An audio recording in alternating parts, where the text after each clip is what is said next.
O Mother Nui, stretch high above this valley. Your starry body is our glory. Then see the hawk of yonder Ahurquit, his fiery splendor, oh so mighty. He brings a light for all our weary souls. He makes the broken spirit whole.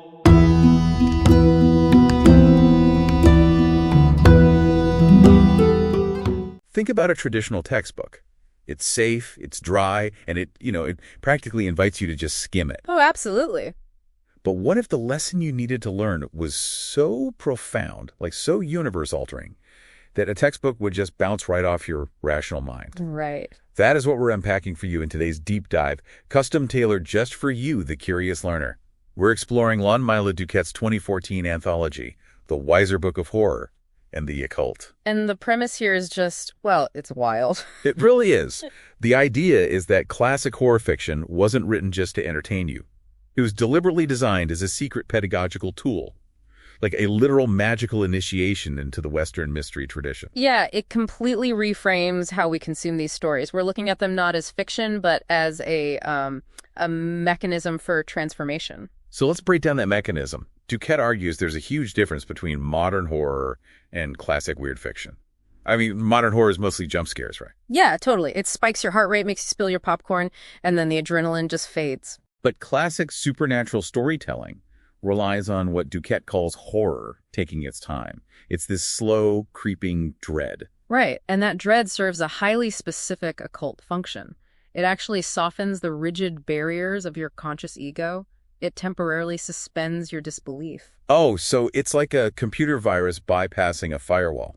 The firewall being our rational skepticism. That is a perfect way to look at it. So the ghost story is the Trojan horse.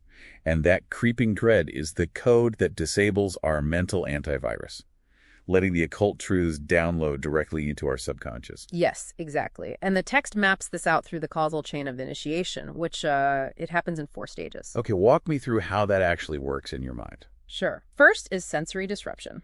Say a character hears a faint tapping at their window. It disrupts your basic sense of safety. Right, you get that uneasy feeling. Exactly. And that leads to cognitive dissonance. That's when the character looks out and sees, I don't know, a disembodied hand floating in the air. And your brain just scrambles to rationalize it, but it completely fails. You got it.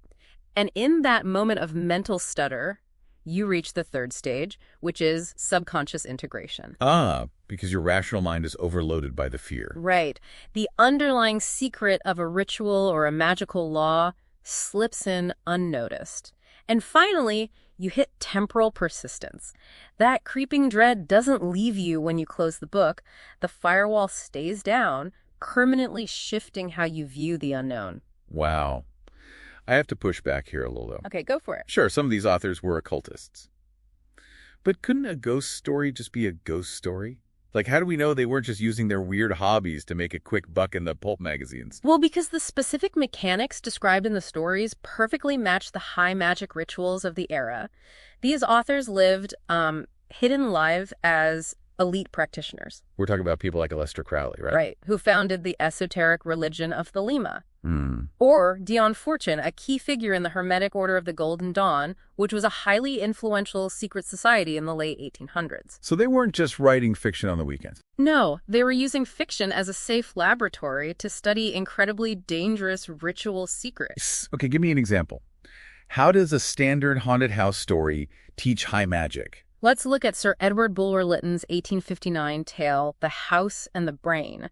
On the surface, it's just about a haunted house. But the hidden lesson is what? It's about the malevolent human will and a concept called vril.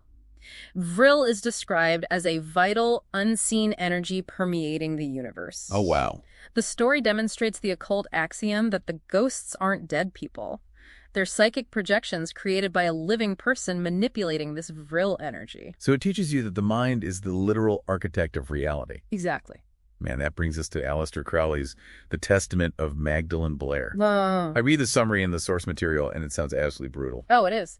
It explores the subjective experience of dying through a psychic connection, but its true purpose is a stark warning. A warning about what? It illustrates exactly what happens to an untrained consciousness during death. According to the story's occult framework, If a mind hasn't been systematically trained through high magic to separate from the physical body, it gets trapped. Trapped in the body. Yeah. As the physical brain decays, the untrained consciousness becomes caught in a horrifying, elongated feedback loop of its own dying neurons.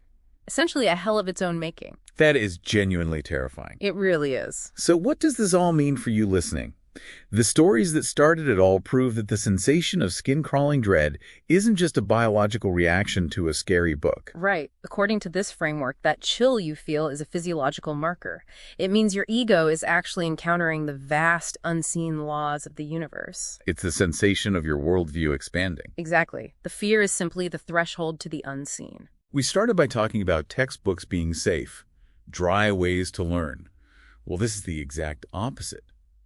But it makes you wonder, if classic authors used print horror to bypass our rational firewalls and initiate us into magical thinking, what are today's filmmakers and algorithm designers unconsciously or maybe even consciously programming into us with modern digital media? Oh, that is a wild thought. Right, just something to think about the next time you're scrolling in the dark.